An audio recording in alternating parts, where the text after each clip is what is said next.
நேர்கள் அனைவருக்கும் வணக்கம்.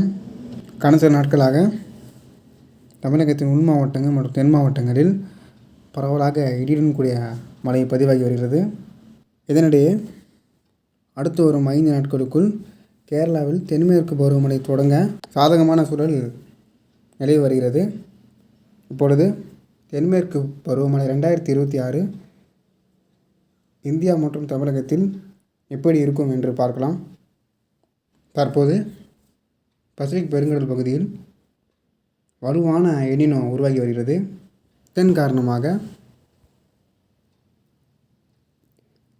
இந்தியாவில் இந்த ஆண்டு தென்மேற்கு பருவமழை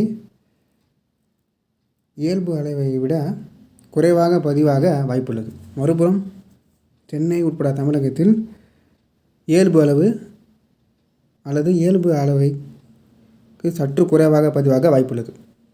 தொடர்ந்து இந்த மாதிரியான வானிலை தெரிந்து கொள்ள நம்ம சேனலை சப்ஸ்கிரைப் பண்ணிக்கோங்க. நன்றி.